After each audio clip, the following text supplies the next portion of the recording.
Kiche kyayawukanya Abe ne Troy. Yes. Kati Abe awo omulimu ani awo omulimu Troy. Nze nga bwe mmanyi Abe awo omulimu Troy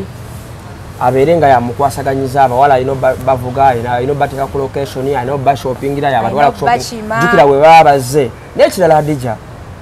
bino yebagamba nze bandeta simanyi nave Uganda simanyi sina kye manyi n'ensanga eyo n'engwa mu sheet byakwetunda biki abawala bonna 10 ku 10 abagendange wa Abe bali bakimanyi nti ngenda kola bwa malaya okuva wane Uganda sure 100% kuba baba wanga information nga tebana bakulinya nnyonyi ositegeera nti onakola pota patent njagikola pozi pota patent anti pota patent oli asobola okugamba bintu bibiri asobola okugamba njala kupapa mukamwa kati okumira sente endala n'okuwanda n'obiwanda sente endala ayinza okugamba akasavu kakuwanda n'omukitundu njala nkwabe ng'omira andi bwe kiri nyetekimanyi ng'omwana oluvaawo ng'asenya naye nga sente ziri wano naye kyannumanga naye kati lwaki babeera babikola ba devil worshiper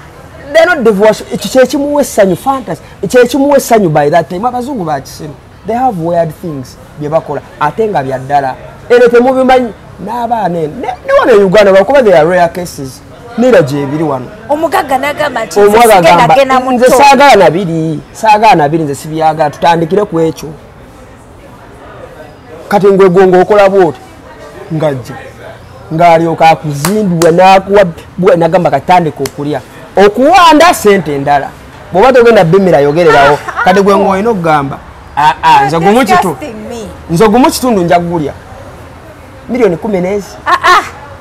byalinga bya bbeeyi bannange sika miliyoni nga bali mu kampu ya Abe nga nabo bali mu kampu ya Abe anti bwe wagaana nga balina accommodation nga 3 nti bano bakyejo abantu tebabimanyi bino ebintu Hadija nti bano bakyejo ono yekyanze takyayaga kali gwe nga bakutransferring nga bakuze eri mu kubonaabona kati gwakola ennyo abo bwe balabanga nga bali top babeera kati gwomanyi oyo mukozi ye zipota pale tazinaako ki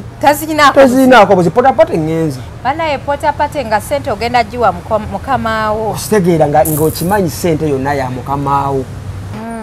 ositegeera oli mutwale kuba mwajjuza empapula naye kati kyesimanya Hadija ani musajja ani mukazi kubabiri naye kirabika Troy yali mukazi gwe mpaka ndowoozayo ani yalimu nze ndawa Troy yali mukazi wakati omusajja yalina osooka okugenda then akime family ye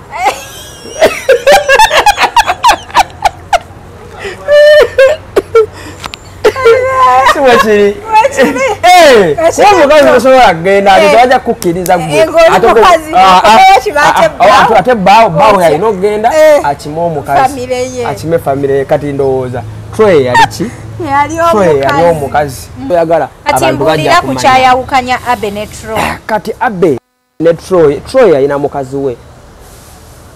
ate omanyi bano abasajja nti nze nina ebbuba njala nnyo omukazi wange ate mufunirako ki mufunirako sente kalinga kamasu wenfunira kati ate laba omugagga wayingirawo boosi wo ate nga boosi ate boosi wo bwe yeegomba mukazi wo ositege bulungi nnyo n'omutima gumu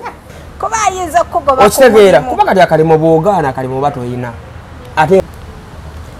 bagambanga abaana simanyi biki babakwatanga ne babatwala ku shopping ne babagulira engoye za bbeeyi ne babazze no mu kiyumba they were confined nga tebalina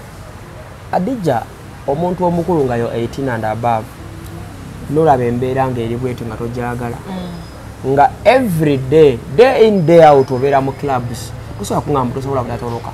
otoloka abala Uganda abali awo mu Dubai nze nakola interview mu Dubai nga mulimu abenyumiriza mulimu okitegeera gwe gumu ogwo nga bagwenyumirizaamu okitegeera omubuuza bannange nagamba mukwano tobaako kyongamba shara I am getting my money bambala brands babeera clean akagato kamu miliyoni 4 kuba abazikola okitegeera abazifuna mu lunaku lumu ayinza okufuna mu lunaku lumu bakasitoma 3 tubanjulire Aljami Tours and Travel abasangire okuzimbe kya muganzirwaza level yokubiri room number SW3 bakuyamba okufuna visa tuyambako tours and travel companies okufunira bakasoma baazo visa z'ensi ez'enjawulo bakulambuza ebifo eby'enjawulo mu nsi yonna bakola hotel booking bakulambuza mu game parks national parks zoo tour balina ne holiday packages omuli return ticket travel insurance day trip arrangements aba Aljami Tours and Travel basangire okuzimbe kya muganzirwaza level yokubiri room number SW3 oba bafune ku ssimu 0754 oba plus 97 554 ate zirine ku WhatsApp. Assalamu alaikum wa rahmatullahi wa barakatuh abalungi abatulaba yenze Hadija Kigozi ndine Derek Phones olunaku lwaleero mwebale kutula mwebale kusubscribinga saagala weerabire bannaffe aba Aljami Tours and Travels weebali okubeera nti bakufunira omulimu emitala w'amayanja mu UAE ne mu nsi endala ezayo era bw'oba oyagala kukebera ku vizayo oba ntuufu osobola ogitwalayo ne bagikebera bulambalamba bw'oba oyagala kukolera paperwork ng'obadde already olina appointment yo ekyo nakyo bakisobolera ddala ate nga bakola passport copies ezibuze gwayagala empya byonna babikwasaganya bulambalamba bakubire ku ssimu gy'olaba wammanga awo babeere nga bakuyambisako ku services zaabwe bannange mwebale kutya mwebale kusubscribe nga oba oli mupya nyiga akagambako ka subscribe tosula step tugenda weza ba subscribers 10,000 inshallah ate naraawo abantu bano nali nalekerawo bajjukiza okusubscribe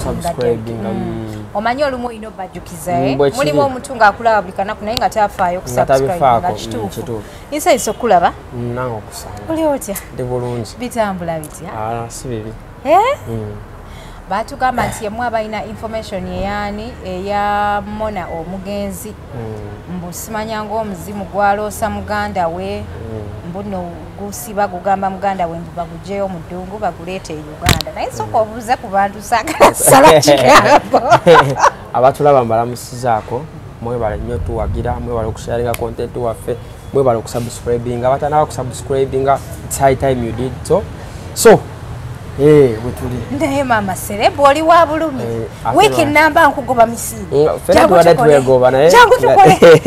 tubadde twegoba ffenna naye nga kasita Katonda tusobozesa ne tuddamu ne tusisinkana bitambula bitya si bibi birungi tweyagala abawala bagambye mbu oli mulungi muzibu naye nga nafunye ekimiwula wakijja ku channel Hadija Kigozi kyewavudde onteerako ka message mbuyagala salawo anti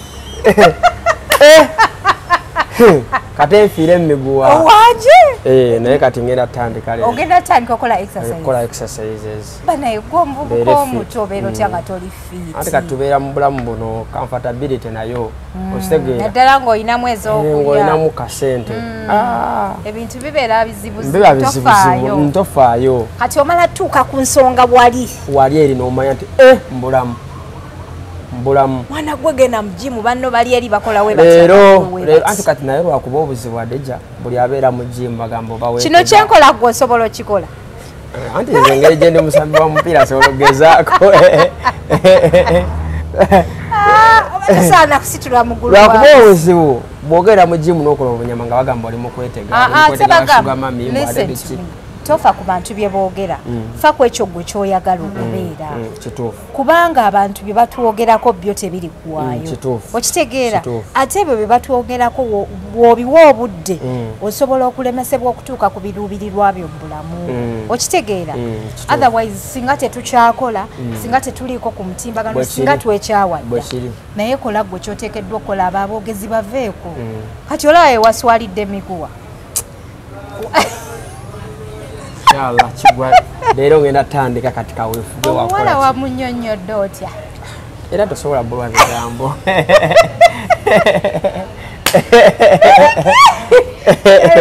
tosobola kubulwa bigambo olizitamu omuntu bannange ani oyo gwe omwana ow'obuwala wamunnyonnyodde otya namugambye yagezaako olulala nolwo oluganye nagamba linga katikati opapaki tuli babiri onaragawa tenange sina jendaga eyasiimye amaze kati mugende mwenna mu gym ayali fit ye manya abena abe Kampala babeera ready kasawa sawa yonna babeera wabeerawo ekigwaho kati alina okubeera ready full time baleka babulire mwe baana mwe fitness mateeka you have to be fit kabulire byonna bikole wegejjese ogejje but you have to be fit oyina okubeera fit tetwagala kutunnyonnyola bwekiri okitegedde bw'obeera tosobola kubeera fit nga tosobola kukola squat you cannot bounce tetwagala kutunnyonnyola oyina okuba fit bwekiri awo olwatuuka byali biti ebya Troy mbu Troy yayiseemu kisima a blessing in disguise. It's a blessing in disguise. Bakiyita? Yeah. It was a blessing in disguise. Naye me I saw it coming because when nalaba kali ka documentary ka BBC ngamba yo hot cake. Naye already Troy yali ayagala dogenda ebwe. Kati Troy adejja kyali bwekiti. Troy bomanyi Derek. Derek wa Muna. Mumanyi. Kati Troy bale we bati. Babiri. Nga ye manager weyo brand. We bale nnyo. Nga buli kimu osanga Troy Derek abeerawo. Oba bw'osanga Troy ali yekka gwe manya Derek mu ddakiika ntono nnyo ajja kuba akoze eki. Atuuse. Semwe ne Derek. So bali bamikwano nnyo ne bakola deal. Ne bagamba mumanyi kati tufulume Dubai. Bwala bukirabika ekoze eki? Eganye. Kirabika eganye kati planning ebiri ebyo genda mu Europe. Kati ne bateesa. Ne bagamba tugenda yitira mu bisego manyi bwe kiba kisiyaga. Tolwawo nnyo nga bino ebirala. Ekisiyaga kyo bakwanguyira. Kati ne bateesa. Troy ne bagamba kati manyi tukole bwetu kinyambaako nkole process yange bwe kiyitamu nze nja kujja nkole ki? Nkukime nkutwale. Ono kati ngeje bali bamikwano namubelievingiramu bulungi nnyo ne bakola process Katonda namwandako eddusu Derek nakola ki? N'akikuba n'agenda. Bwe yagenda ono n'alinda feedback. Nawulirako kulaba nti brand eyawukanye. Nawulirako oyinza okuba tokimanyi nti beblockinga n'okuweblockinga. Wangi. Beblockinga ono yamukubira essimu n'abeera nga muweereza message omanyi abantu bwe batuuka eyo mu masavu eyo. Mbuno Troy yabeeranga wano ng'enjala emuluma nga talina yadde ekyokulya naye mbu nga tasobola muweereza yadde ate ng'aziina. Derek nga yakola ki? Simanyi siri mu nsawo naye era yali azifuna. Obe twalabanga bifaananyi atandise omuntu akuba bifaananyi oba waliwo birabyeko. Bufotografa abo biki. Naye bwe wajja luvannyuma naye ng'alina ssente. Naye nga yalinganga mugundi eyo mu layini eyo ne Troy. Mudiru yenga kyagala kwerabisa bino by'Abannayuganda agamba nti patanawo ali Uganda. Biki kati ne bateesa kati anti Troy yalina okubeera patana. Osegedde. Ng'oli waafuna empapula nga kyakima mukazi we. Ng'oli ali mu kubonaabona abayinza omuttira eyo biki Feero bwe yali egamba. Kati Troy akuba amasimu kati twawandiika bwetu naye ndaba tobikola. Osegedde. Kati eno kiri bubi biki nenga Derek akimanyi oli alise. Obuse. Osegera. Osewa yasoka nanga achali wange. Ndi bubi. Sina ade ekyokulya. Ennyumba ezita omanyi nimukubona ngona mu bluetickinga. Aba mu bluetickinga mbu ne basooka ne bayombamu awo ne beblockinga mbu ne bamala naye mbu Troy yakola ki? Ya blocking radio. Ani Derek. Namandooze ennaku n'emunyiga nnyo n'emuteeka ku kisenge ng'alina okuddamu amwana blocking amubuuze what happened? Kyatuukawo. Kyekiganye. Uncle, say something. Okitegeera embeera mbi. So Derek nze kunze nganze yamulyamu olukwe. Kyeyakola tekyali kirungi. Okitegeera bwe muba muteesezza diiru olina kujjukira tolina tuuka eri ate ne weekyanga. Okitegeera kyovula abantu batuuka eri Adija n'afuna ebizibu ne mugamba kiki kyeyunga kyamusala kumba alina bye yakola. Okitegeera mwateesa bulungi. Nga mwateesa bulungi. Okitegeera ne mugendera ku kisiyaga. Era bagendera ku ya Derek yagendera ku ki? Ku kisiyaga njala bakimanye. Okitegera? Ene wali successful. Yes, ali successful. Gundi yenyu amate kola buli kimu. Naye ate komawo. Naye era Okitegera? yagendera ku kisiga. Yagenda ku kisiga naye komawo. Okitegera? Noli mutwale kuba mwajjuza empapula. Naye kati kyesimanya Adija ani musajja ani mukazi kubabiri naye kirabika Troy yali mukazi gwe mpaka ndowoozayo ani yali mukazi nda Troy yali mukazi wakati omusajja yalina osooka okugenda then akime famire ye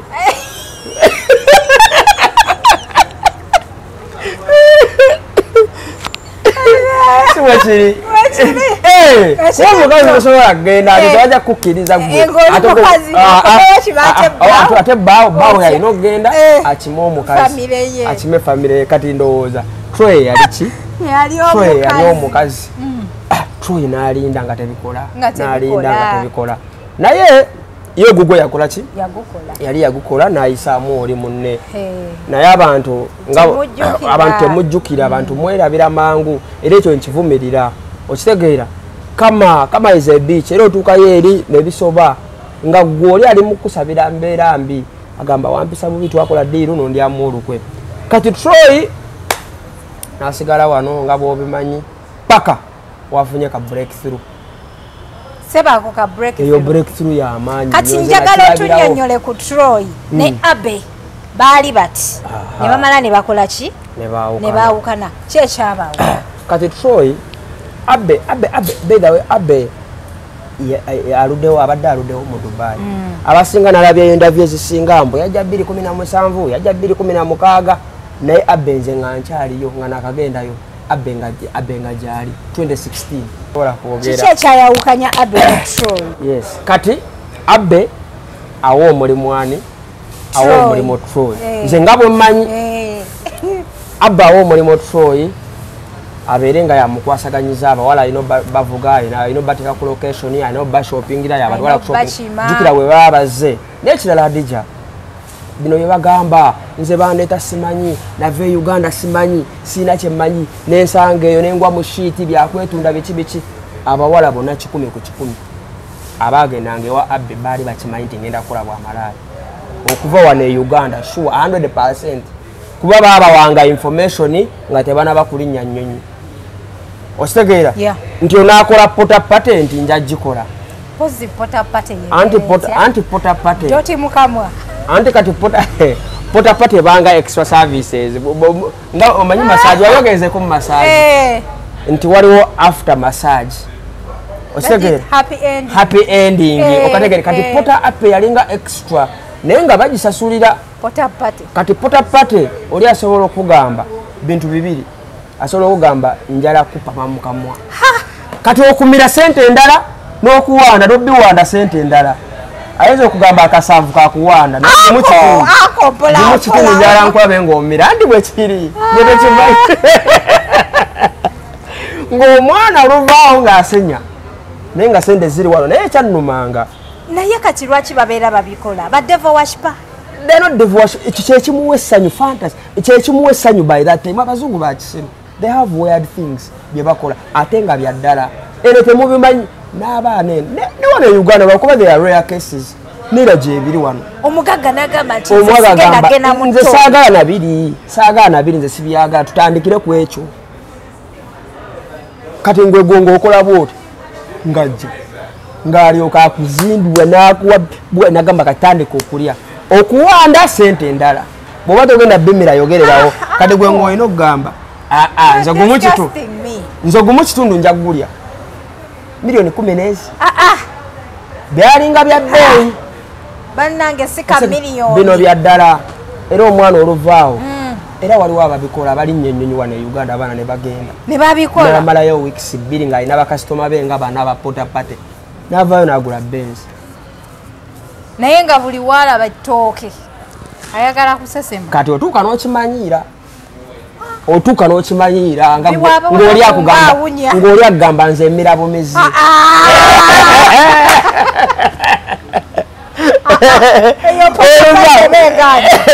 Kati eyo ye pota pate. Kati buli muwala kyengezaako okugamba nti buli muwala yalinnyanga ennyonyi ng'agenda Dubai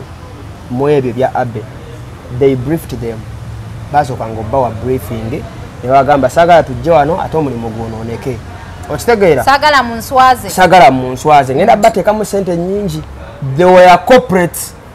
bali abawala bw'omulaba naawe tosobola mugamba nti short mitwalo kumutandikirawa bali ba high class bali ba high class ositege nga tosobola namusanga mu biddeira kyovola bw'osanga obuwala obwo nga butono nnyo tekakyalya nti tekalina ne appetite banywa biwayini balya bikaawa bikaabula biki okitegeera baba bakubiddwa babawa ebiragalalagala nange sente muzaagaza kimuzireke okitege kyovola banza abatuma sente nze buli alina sente nze segomba buli omu basimanyi bye bakola ate era bw'omuwola nti ate yavuga motoka ya bbeeyi nze ndi muyalayizi nze simanyi gyakolera kuba experience njirabyeko abo abawala baba briefinganga era omuwala nakkiriza ate babawanga ne consent forms olina okusayini atwekwasa nti ate kyoba olaba abbe yalinga confident oba omuwala afudde oba tafudde yalinga confident kuba basayininganga okitegeera so baba wanga consent forms era ne bwobuuza oyo twasobola okugamba amazima nagamba kituufu forms zalingawo nti okukolewa abbe olina kusayininga ki consent form kati nga byonna ezo services mweziri potapate yo potapate tegugwa nenga ya bei milioni nga 15 gumu kitundu awo ng'omize iye ng'omize kati okuwanda yayagala kulaba ng'okola ki nga okiwinga kati okuwanda kasambu okuwanda ayagala okiwinge tabono gwe kanange baganda bange sente nga sente zibakoze bubi nnyo sente naye kati oba kiva ku kize simanyi oba ba background oba desperate bagala kubalaba oba competition nga bali ku mutimbagano they are living a very happy life they are living nenga ebera happy life bye bagala kyekyo kyenkugambye nti buli wookolerero okusanyusa abantu you end up ng'onyigirizibwa bwe kiri kolera ku peesio sigala ku peesio okitegedde adija kati bwe kiri buli lwokolera ku competition nga oli ku pressure oba nga olina influence era okola ensobi byo byolaba ebyo okitegeera ate at the end of the day truth will always come out ne bwokikolera emyaka oba oyagala oba toyagala abantu bajja ku kyayawukanya Abe ne Troy kati Abe ne Troy alina mukazi we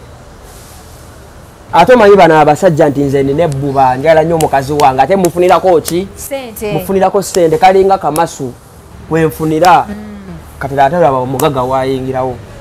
boosi wo ate nga boosi ate boosi wo bweyegomba mukazi wo okitege bulungi nnyo n'omutima gumu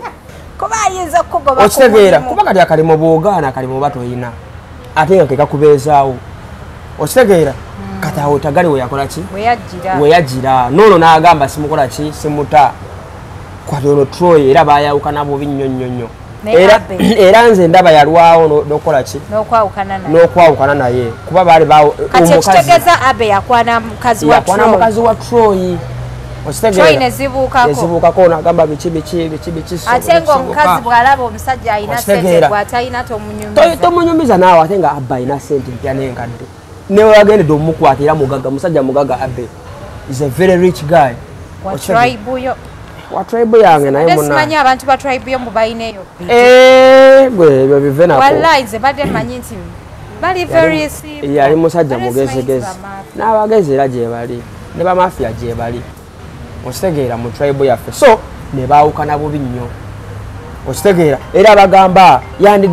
yamulyamu olukwe lwaki yayisa bwatyo Troy nedda omusajja naye alina ensonga ze temusala gwakawala mumukwate bulungi Troy ajja bagamba amazima nze nja bayitira waggulu naye nga facts zonna nkola ki nzirina era newe tunafuna paati endala nja kuwa ebirala ebikankana era so ne baawukana bubi nnyo nani era nze nga nindiridde ndabe Troy ayogera ki ku Abe Troy paka we yafuneyo chance golden chance nejja nga BBC nejja ate nga ya BBC worldwide olaba Troy ne bwande muisaawo ku interview n'omukwata bulungi n'omukubira essimu ng'ebya BBC tebinaba kugira yandiga kuwadde gwe yandisoose okubreakinga story naye oli munamawulire oyo yakola documentary ya BBC yakuba jackpot yasanga ono naye ayagala kulabisa era kisawa zino ne Troy era ne bw'omubuuza n'obugamba wejjusa kyewakola jagamba sejjusa naye nokikola anti kyovola babamubuuza ku BBC tukukweke face n'agamba nedda nze genjogera ge maki ge mazima okitegeera so bwe bityo we byali namawulire wa BBC mbu yali mukwano gwa Mona omugenzi mbu era ne mu interview yagenda amutwalire ku bimuli eri kuki mu Dubai ebimuli mu Dubai kati mbuno we bamuziika yagenda amutwalire ku bimuli kati oyo omuwala yafa oyo Mona bagamba mbu era yagenda okufanga era bafunamu obutakanya era nani ne Abe mbu yatuuka nekirala nga sinabakuwa iyo story bwe yagwa ku kizimbe Abe yamugamba genda olabe ekigudde yatuma Troy kungaga yali mbuliri nabamugamba ne wali wagudde n'agamba Troy genda olabe ekigudde mbu genda olabe ekigudde genda olabe ekigudde otubuulire ko Troy n'alaba omulambo n'akubira poliisi kati Mona ekirala Hadija kyembadde njala okugamba bagambanga abaana simanyi biki babakwatanga ne babatwala ku shopping ne babagulira engoye za bbeeyi ne babazze no mu kiyumba they were confined nga tebalina Hadija omuntu omukulu nga yo 18 and above nolaba embeera ng'eri bwetyo nga tojagala nga every day in day out obeera mu clubs kusobola kungamba tosobola kudatoloka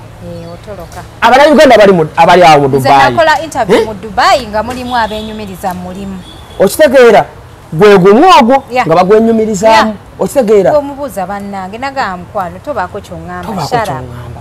I am getting my money bambala brands babeera clean akagato kamu miliyoni 4 kuba abazikola okitegeera abazifuna mu lunaku lumu ayinza okufuna mu lunaku lumu bakasitoma basatu ng'ali mu miliyoni ngaaga kati tomunyumiza kwambala Balenciaga kwambala zi brand ez'ebbeeyi Louis Vuitton babeera mu ziwayini ez'ebbeeyi biki so abasinga they were proud of that job and they were not forced ate abamu bali baava mu kyalo ng'abadde tabirabanga yadde ebimutuukako tewali amanyi okitegeera ani amanyi ani andaba Dubai ani andaba okitegeera ndi mukola ki sente zange tebamanyina mulimu gwenkola okitegeera ng'alina okwekubya n'ebifaananyi ateekeyo eri ku mutimbagano lyalinga teeka okuupdate nga beewaka not to worry okitegeera nti oli bulungi omwana waffe yagenda kukola aliki so balekera awo ogamba nti ate biki abaana baffe tebamanyanga abaana baffe biki kale nze sijja basalira musango naye nze ngamba bana mu comment section bana abakomentinga Abe musajja mubi but at the end of the day walingawo consent forms ng'olina okuzikola ki okukkiriza walabako ne video waliwo yansindikira video nengipostinga naye oluvannyuma nemala nenjijjayo nga abakazi banyiigidde but I think by then nali ndi mwana muto oba oliawo nalabika saali kikoze nedda saali sityatya naye saali kikoze nali sina kupostinga video bwetyo omuwala yali ayimiridde mu kamera ng'akoledde bosi we gundi video ng'amugamba nzijeeyo ngenda kukola bwenti ne bwenti tewali buzibu n'amugamba bwe recording video nga bwolaba bakadaama we bakola kati ndowooza atuuka eri gundi bosi malaaya bagaana okukola ki okukwatagana mba ndi awo ndi mu gurupu yankuba kyeyo na gurupu gye nagulawo yankuba kyeyo simanyi oba ogirimu ya UAE ejjuddemu aba UAE bangi nja kugattamu kati nga ndeba ka video katuuse mu gurupu kati out of excitement nzijayo ka video nga nkakuba ku Facebook wakalaba mu gurupu nga bakataddemu ng'okateeka ku Facebook nagenda okulaba abantu bazze mu inbox yange nga bali very concerned nga baŋŋamba Hadija okoze kyaki ekyo omuwala oyo omwonoonedde future tewali mpostinze netandika muli okwenenya mu mutima oba nkoze bubi nengideliti nga badda video nali nakagiteekayo nga tennaba nakweza 30 minutes ng'erina omutwalo gwa views ku Facebook. naye ate kati ndowooza just naye kati saawa zino omuntu yeekute video gwe yamukwata Asinze yamukwata. Ati yakugamba abantu balowooza bansasudde okugiteekayo. Kati lwaki kugambye bwentyo nti abantu baneena kukozesa ne video. Anti concert waliwo concert esingakaawo kati n'ekipapula oyinza ogamba bansayiningira naye video nga yeggwe n'ogamba nze nja kujja buli kimu kye munansabanga buli kimu kye I will be flexible nsobola okumuvinga from one place to another. Waliwo concert esingakaawo wamunantuma Michelle Janja njagenda Rasalukayima njagenda Aruaini njagenda Abu Dhabi njagenda Dubai njabera mu mudeya wawawa waliwo concert esingakaawo so bajjanga bamanyi balekera okwekwasa mbu simanyi tujja tuli naivu yatumanyire tutuuka eri nga tumanyi tugenda kukola mu supermarket batondawo ekibozi kya supermarket tekisoboka tewaliyo supermarket eriza Almadina zonna zijjudde babangaali walabawo okitegeera walabawo Omunauganda mu supermarket okitegeera ate era namwo batono nnyo aba omu babiri Bannayuganda bakola mu kefusi kati Hadija kati Mona bwe yagenda okufa bwe yagenda okufa baali bafunye eki obutakkaanya nga yamugamba nga yagamba Abba ayagala kuddako Uganda alabako ku family like 2 weeks nga Abba amugamba sooka omaleyo 6 months kati omwana oyo mu bamuleteranga ba client ng'oluusi akola ki by that time nga oluusi akola ki agaana kati ate akatabo ojjukira Abba yabeera nako mpulira mbu n'omugenzi yali atiisatiisa okubyogera okwogera ebintu bwebitu mbu balina obutakanya bw'amaanyi ku ssimu beekubira amasimu ne beevuma ku ssimu biki ng'oli amugamba oba oyagala oba toyagala ojja sigala awo nakuteekamu sente zange obulayo 6 months bu 6 months bwegiggwa ng'onkolera nja kukuta bwegiba tegiwedde ojja sigala awo ate nga tolina gy'olaga ate nga Abba alina intelligence y'amaanyi bw'ofuluma mu baba bakulaba era ofuluma olagawa ye ebintu buli kimu ekiri awo bu confinement bwe babeeranga mu babafumbira emmere biki bwebityo osegeera nga talina nga baali basula eri egundi Jumeirah mu batoopu naye ate si bonna kubanga waliwo n'abasulanga obubi nga babeera mu bed space nabo nga bali mu gundi nga bali mu kampu ya Abe nga nabo bali mu kampu ya Abe anti bwewagaana nga balina accommodation nga 3 nti bano bakyejo abantu tebabimanyi bino ebintu Hadija nti bano bakyejo ono yekyanze takyayaga kali gwe nga bakutransferring nga bakuze eri mu kubonaabona kati gwakola ennyo abo bwe balabanga nga bali top babeera kati gwomanyi oyo mukozi ye zipota pale tazinaako ki tazinaako zipota ngenzi banaye pota pate nga sente ogenda jiwa mukamaawo ositegeera ng'okimanyi sente yonna ya mukamaawo pota pate teggwa kangubule andi kati basasulanga bali tebabawanga sente osi buli kimu kyagweranga waani wa Charles ani Abe naye amanya ge baye Charles mwesibu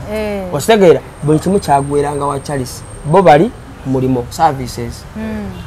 naye olumala outing bakutwala out obeerako n'abakuumi ngaabo byebiky ebyo kati nze okutwala bakola ki biki gw'omulimu anti mumaze okukola ng'obeerako n'abakuumi kati okufa obeerako bw'oba ogenze ku beach oyinza okutoloka anti oyinza okudduka naye ng'omuntu nga wakutoloka era okola ki mu kirabu mubeeramu abantu bangi ogamba let me go to the washroom todda waliwo ate nga washrooms ezimu zabeeranga kumpi n'amadaala otegeera ng'olumala bw'otudde ng'osala ki osala eddiiro n'okola ki n'ogenda which means baatuuka ne babeera comfortable in what they were doing okitegeera kati ne bakima they embraced what they were doing ako tekandese kyekimu kankugende simanyi oba nnaalye nkugambe bwekiri nga bwe nkugamba bwekiri ate jjukira abazungu bali ebintu okutandika ku maca ng'alya bikaloti bikyukamba byonna ebyo sente zino mukama nyambe era Hadija nze nyongera nnyo saba Katonda ndeme kutuuka mu mbeera eyo ŋŋamba okitegeera ŋŋamba omuntu ankola ekintu bwe kiti okitegeera so desperate abasinga bavanga e Uganda ate Abe yali strategic ng'aye ate ab'omu kibuga awo tatera nnyo beeyuna ng'akozesa bamukyala abatali exposed nnyo naye nga bo balina exposure y'omu kitundu ekyo nga balina exposure y'omu kitundu ekyo kitegeera nfunira omuwala nga mujagujagu gwe omulaba nga ye nga wasendi zitekene by money era yalina bambega be okitegeera nga bamukubira mugamba ono omuwala yasinga mu mbalala mumba webale nnyo mu bushenyi shaka ono ye kabejja ng'agamba mumumpe kati ng'amuteera ddiiro ku mmeeza osegeera bano bafalafala nsimanyi mbu era ze bano abagamba omwana waffe yalinga wano omwana mulungi nedda abagendanga wa abbe balinga sharp nga kye bakola ki bakimanyi okitegeera kati mbadde njala kumalirayo ono omuwala muno okufa n'obutamuleeta eno biki bikyogamba abbe yali talina sente zisobola okukola ki okuleeta omulambo naye yagenda okufa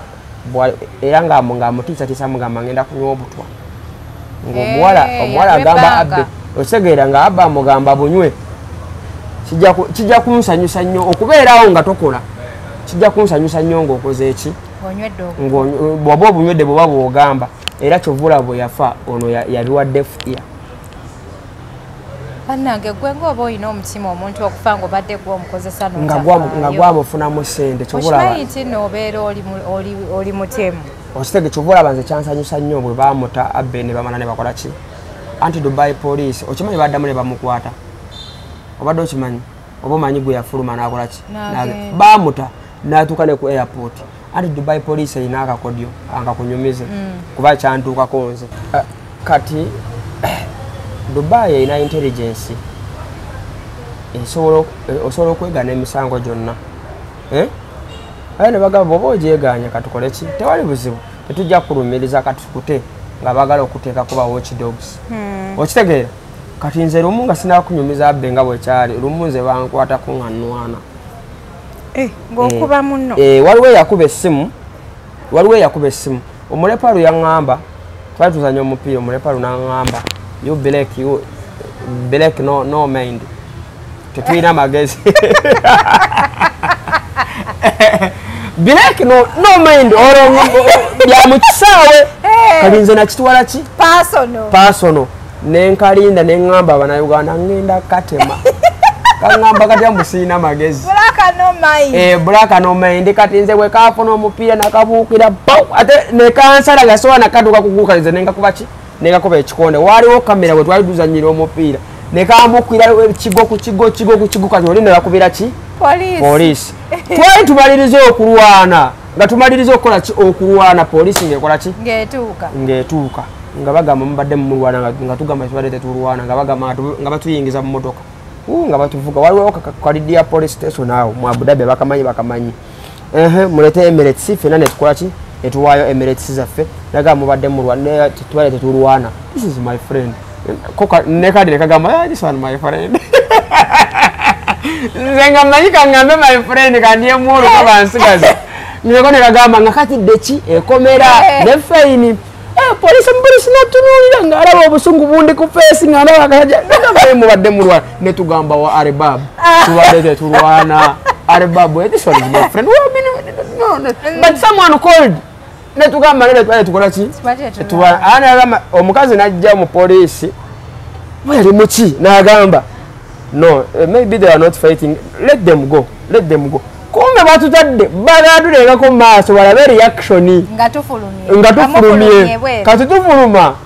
nze nkwata gwange nekangoberere mabega bwe twatuuka ntunula emabega nga poliisi sobola olaba poliisi wekola ki weeri nkagamba gwe nja kukuba gwe katituuke netwekwata amatayi ate nga mpulira nfa nga njagala kakuba netwekwata ki netwekwata amatayi tuba twakekwata bwe tutya amatayi okay come buli omu bitaano buli omu bitaano ate omusajja yagamba omusajja yali mu Misiri yagamba if you are not Africa same and aba Egypt bafirika yadde beeru naye they are Africans omusajja yagamba if it was not this guy this one Africa Uganda this same me Africa nagamba nyenda bakuwa faina otherwise mbadde mbatwala mu komera otherwise mbadde nkola ki naye buli omu yafuna mukalafa gwa bitaano kale twaddayo twalinnya akabaasi twagenda tuli bulungi nga buli omu musirivu nga tumanyi ne mu baasi muli mu mbega so kati police ina tactic eyo ekuta erabe how is your reaction kati Abbe kyebakola ye Abbe ate teyaddayo na murumbwe bamutawe bati yagendera kuki ku airport lwaki odduka mu Ethiopia why are you running kati era bamukwalira kuki we bamusiba n'agamba ali innocent n'agamba ali ki innocent yalina kusigala awo akole emirimu gye nga wabadde akola kuba ye yagamba nti Abannayuganda babanoonyeza ki mirimu bye bagamba takola ki tabimanyi mbw ate akatambi n'agamba nze mbadde manyi omusajja ayagala kikumpa mirimu kifuba namugamba ninawo emyaka 25 ndinawo ali kuraiza ajja kukola nga mmanyi bya mirimu okitegeera kati bwe bamutaye yaddukira kuki airport kufuluma okitegeera kati ate lwaki ofuluma kati ate emisango gyonna negimuddira gyonna olaba bwagenda okufiira mukomera era ajja kufiira mukomera oyo ajja kukola ki oyo ajja kufiira mukomera kati bino byempulira nga bagamba mbuno waliwo omuwala eyagambye mbuno omuzimu gwa Mona gumuloosa buli kiro naye gwadija mbugumuloosa mbuno bagugjeyo ibagulete baguziike e Uganda wabiwulidde naawe wabiwuliddeko mu luvuuvuumo naye era adija omuntu teyeefiira baba guno gw'omulambo okitegeera oyinza okwesanga nga n'ebyo byonna owa BBC okujja bikibikinga influence ya muntu oli ng'omuntu yasigala agamba nti okitegeera nze nja kufiirako tekinnaggwa okitegeera tekinnaggwa nja kufiirako tekikola ki era ne Troy bw'olaba interview eyo nga bamubuuza nga mugamba naye kati lwaki bizze kati n'agamba singa omusajja oyo Abbe yatwala omulambo gwani gwa Mona ne baguziika e Uganda singa ndowooza n'ebyo tebyaliwo naye kama kati eri mukola kye eri mu kuhitinga back because yalekayo omwana ali mu ddungu okimanyi n'oyo omunamawulire yagenda ogunoonya ne gumubula kuba abasinga ababeera ananowunu baba bangi tosobola kugufuna yatwala ate tebalamba nti gwobeera tolina babo bateekaawo okitegeera so kyova olaba it is still haunting people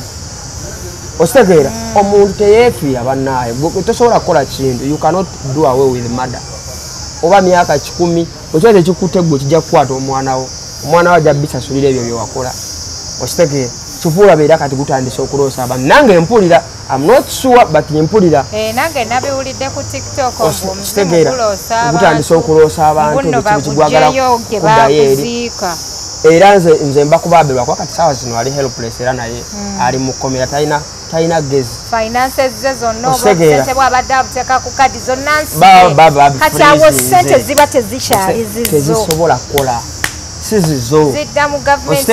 ekyokulaba abagayi bagaga banna bafuna sente ez'obwere kati nga bwe zityo sente empitirivu kati oyo Abba abadde ne sente empitirivu ate nga zonna like abadde azisa ku akawunti okitegeera kuzeeyo ez'e Dubai kubanga n'okusindika eno sente nga nnyingi nnyo it is not acceptable it is not acceptable bajja kubuuza ebibuuzo okolawa ofuniramuwa lwaki osindika sente bweziti miliyoni 10 tekisoboka era olina yitira mu mitendera mpozi akwate abantu agambe nti gwe kwata emitwalo 2 kwata gwe emitwalo 3 kwata emitwalo 4 mpozi ate era ng'osobola okuziwa omuntu ng'afuluma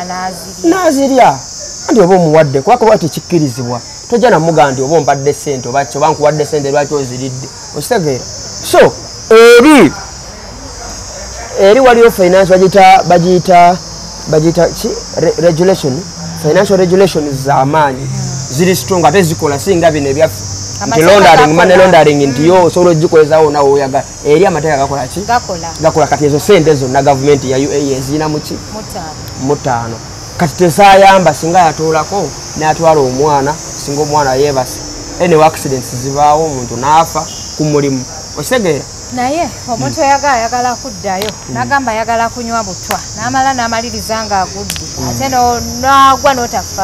n'otafaayo naawe obeerako n'ekikyamu yesu musobola okunyiiga but there is a level nti ekintu bwe kiba kituuseewo bwe kityo omuntu okufa olaba Adija oyinza kuba olina ebibi n'omuntu naye n'afa olaba ne bamaama baneeno nga bababikidde eka nti omwana we avudde ku kizimbe n'agwa bafuna kkulu ku mboozi omwana mukwabeera yafiiridde basigala banyiivu era bw'aba akaaba agamba eyakikoze ojja kusasula at the end of the day omala n'osasula newekuba si muzimu so Troy kaŋŋambe Troy yafuna blessing in disguise aba ali awo BBC nemukubira ne bamiitinga ne bamubuuza UK oba oyagala privacy n'agamba nedda nga ye naye eddiiru agamba bwe n'abamba yambye tumanya kubeera yagamba n'obulabu bwange simanyi bantiisatiisa am getting threats naye nga bw'oba okebedde essimu yoyinza n'obutasangamu threat n'emu okitegeera nga just bikoma mu comments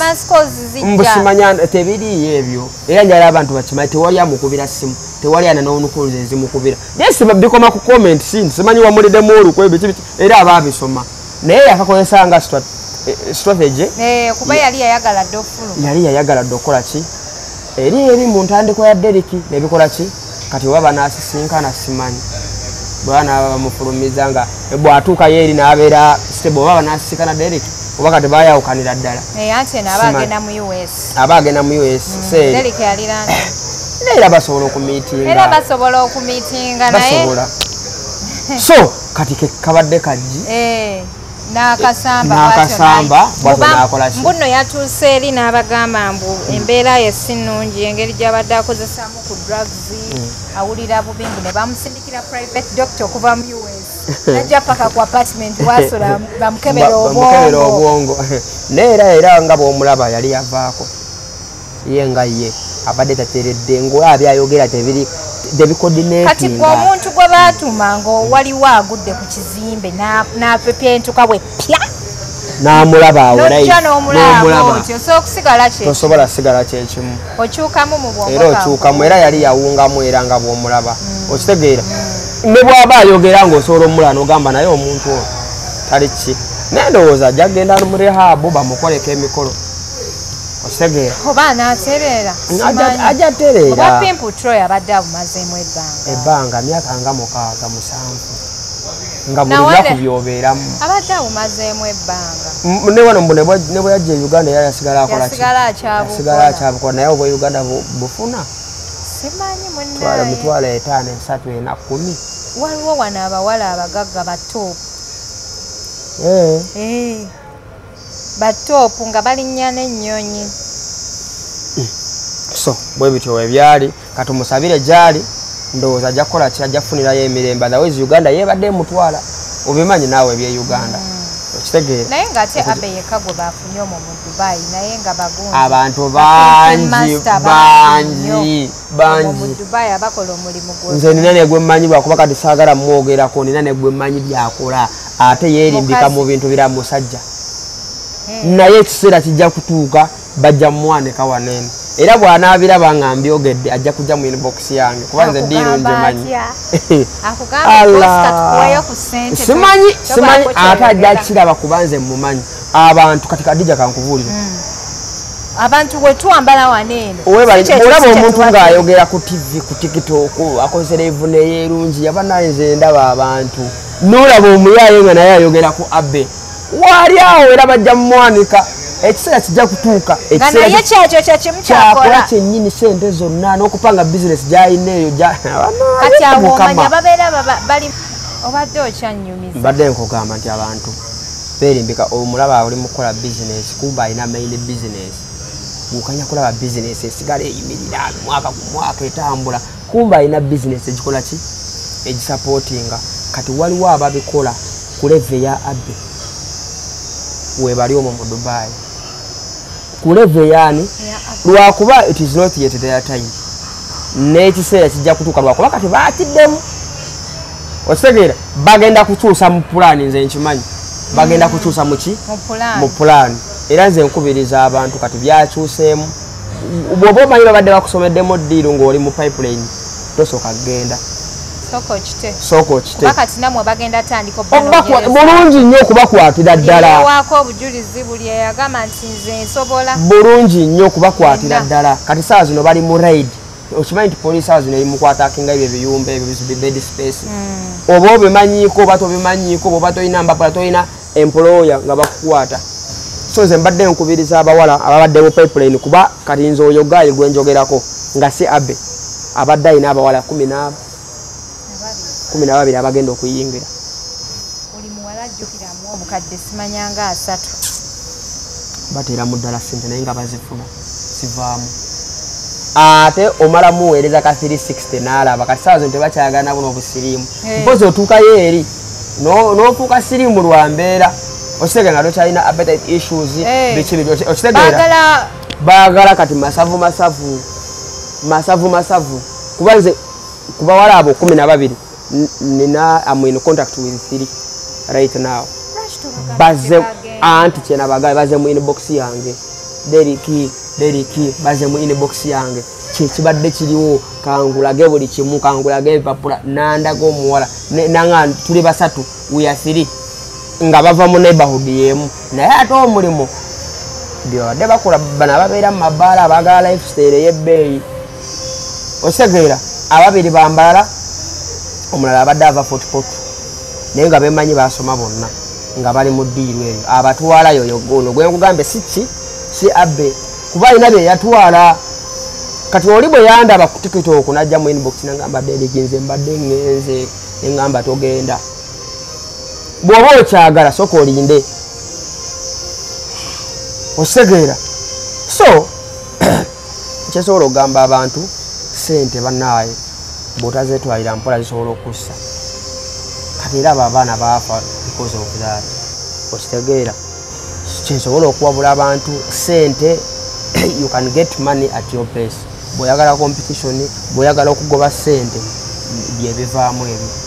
okitegeera kubanza omuwala yaŋŋamba bandetera ddiibe ebyaddala mba kubanga sirabye eno story nze nali ŋŋenze kuba bo bakuteekamu buli kimu okutandika ne passport oba ndangamuntu olina ndangamuntu everything ate express passport eba ya nakezi buli kimu bayina baki babayita ba agents agamba genda ku internal affairs omugambe nti nza akusindisa because those guys have money kyokka ekinsasa baba balina famire nga balina abaana nga balina n'abakyala nga tebamanyi bye bakola nga ne famire omusajja ajagala nnyo abaana bamwenyumirizaamu otegeera abaana be bamwenyumirizaamu nnyo daddi naye nga byakola olemwa waneeno nze nkubuulira ng'omutegedde kati oyo abbe ne bw'anaaba avudde mu kkomera famire ye ng'omanyi okubeera ku BBC n'ensi yonna ekulaba by'obadde okola kati golowooza mukazi wa abbe amulowolereza ki do you really think they can again share naye tomanyi oba oliawo badde akimanyi tomanya okitegeera kubeera n'ababbi babeera n'abakazi n'abaana nga mukazi wakimanyi lwakafulumyemu agenze kukola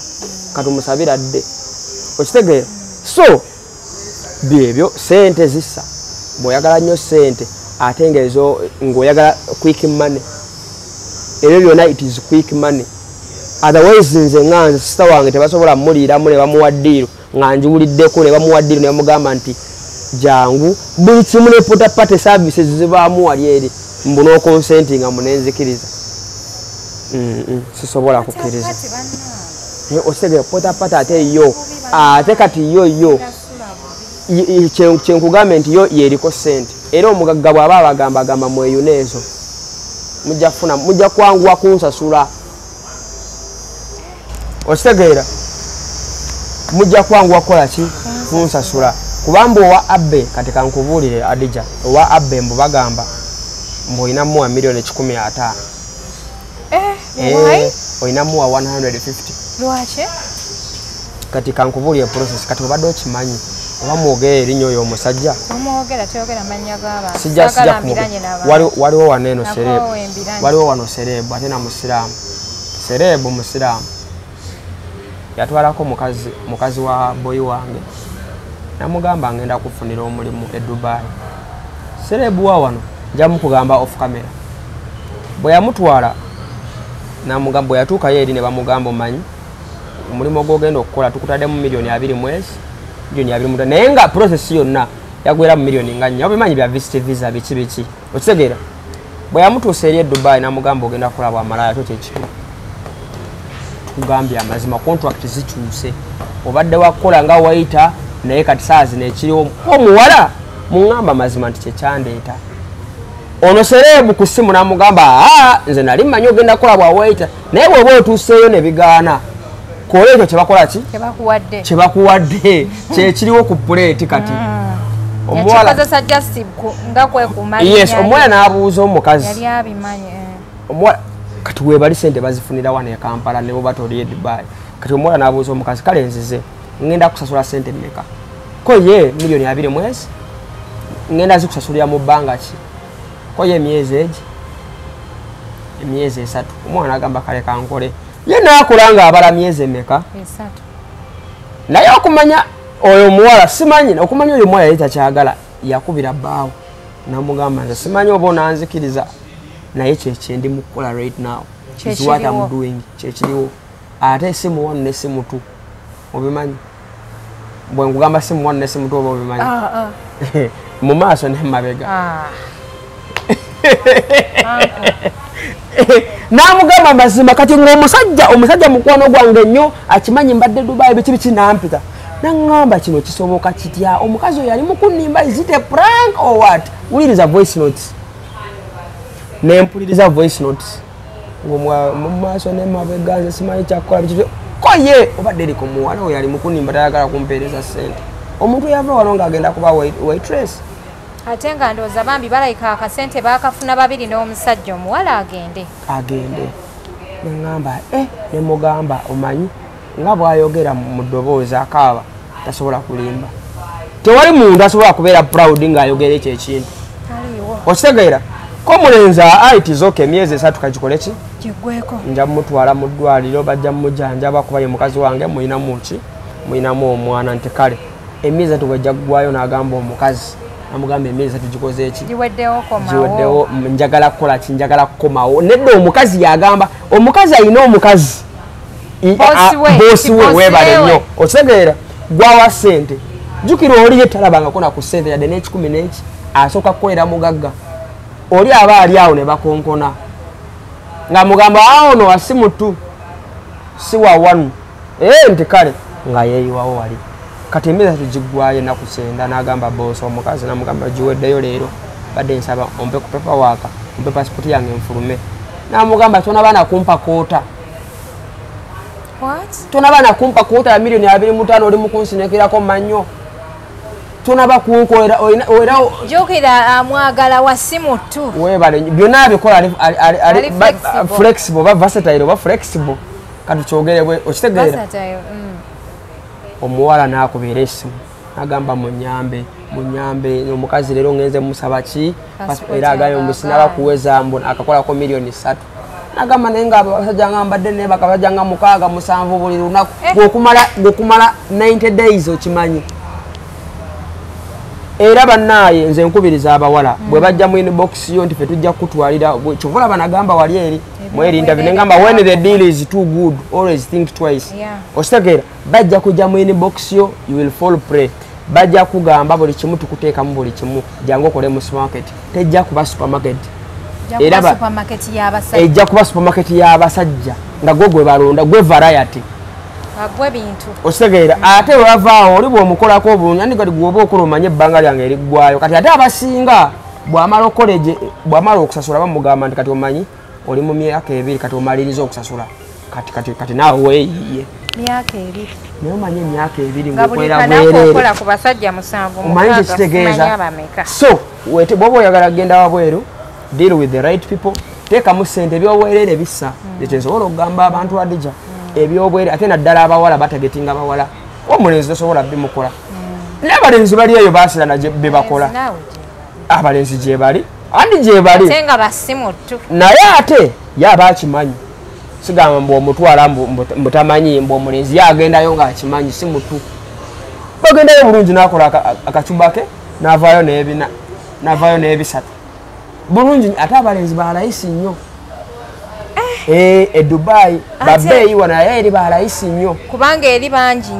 nnyo abali desperate abali mu overstay abali mu kaliwali kati gwobimanyi abakaliwali bangi nnyo ate nga n'abantu ng'ekikula kyabwe bwe kityo bangi kati bayine kati obadde okimanyi omulimu ogutunda mu Dubai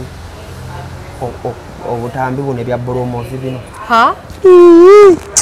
sawa zino kane sawa zino yala nezinkuba ngamba Derek ninye ngenzi ekicuba kyange naye okuzibu obeerawo neweta olaba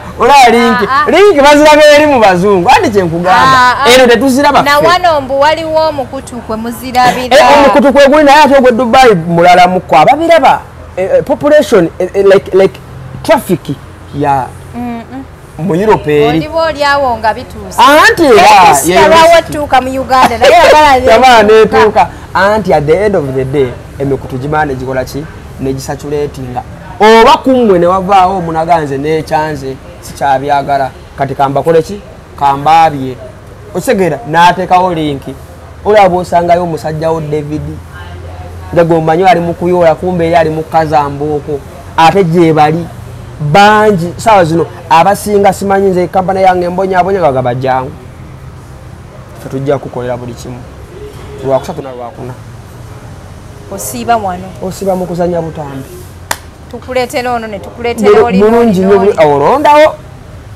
gwalondawo bajja kuweerera nga mukaaga nogaba bano basatu bensobola basatu bensobola n'omwana osayininga era nabyo biri mu consent osayininga nja kukola nja kuma privacy ya company biki bintu bingi kati era buli olaba abavubuka bano mwe ndaba abavubuka abapostinga babambala bulungi bali mu kwezinyazinya ku street nze mbambala bane nga akaera bono oluvaawo kwekwata butambi nga banyumye nga bagenda eri mu menage twa mukitegeka menage twa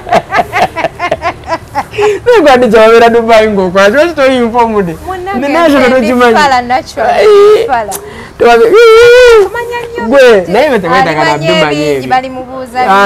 Anti kati kyekiri. Nze kumilano mbwa fala. Osegera. Kati nze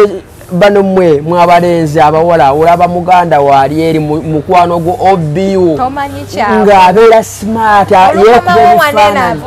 Avuga Benz. Dayo nogai. Tugamba banaye buno bwe bulamu bwenjaga naye oba tumanyi kyakola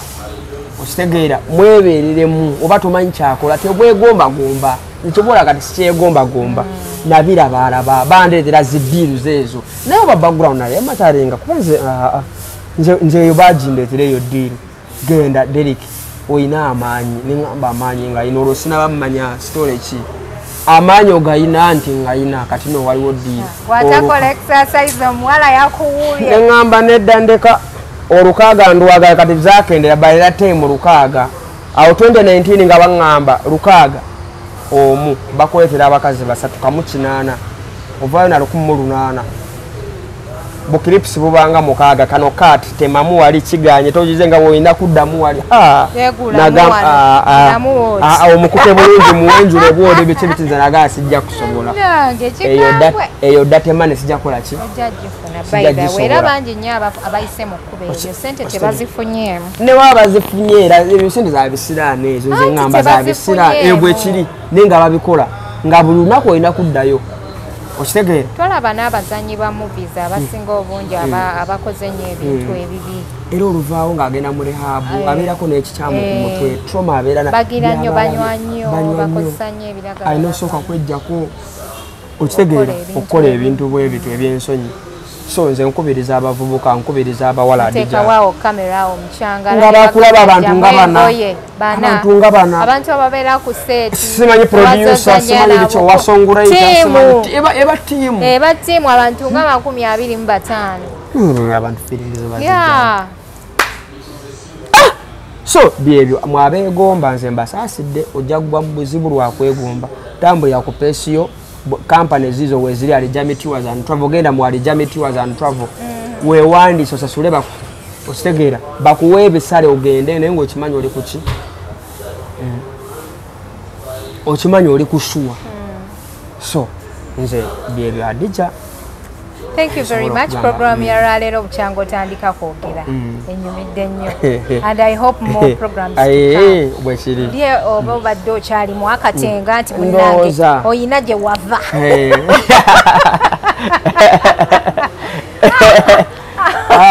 oyina gye wava sale diro not there nega confidence weeleta wekakati oba kati obadde okyali mu kukyasimanyi naye kati ndi confident nnyo. Thank you. Masavu. Mubale nyo kutulaba mubale kusubscribinga yenze Hadija Kigozi bwoba oli mu pyanyiga akagamba ako ka subscribe okubeera ngo tweyungako oba oli ku Facebook, ku Instagram, ku TikTok beera ngo tufollowingako bulambalamba neyanza nnyo bakwano. Assalamu alaikum. Toyinayo leero kalango leero njala kwerangira nange omuntu bannaye yongera obajjukiza nti ntunda amasimu amalungi kati 17 yazze nina piece 3 eza 17 munguleko ya milioni 10 ne 1 terabyte 1 terabyte 256 GB milioni 8 kitundu bana ettaka ddamba kamotoka katona obulamu bwa kiseera obulamu bwa kiseera okeyiwamu ojeyiwamu simu bubi kyokka ejjidde ku milioni 10 after 2 years tugenda ba tugifuna ku milioni 3 kitundu bwe biba 3 kitundu nga 18 efulumi n'ebbiri ekifaananyi kyayo kiri kitya kirungi nnyo lwakuba kati abasinga bakomplaininga ku kala ekyo orange ekyo orange nende silver naye lwakwate zinakudda nnyo orange naawe kikino kati mpozi nzatamanyi oyo si brown ono gold simanyi kala kati eno kala ki eyo orange eyo kala just a minute ate batugambye kuliko kamera 2 ate nazo ziri 3 bana ate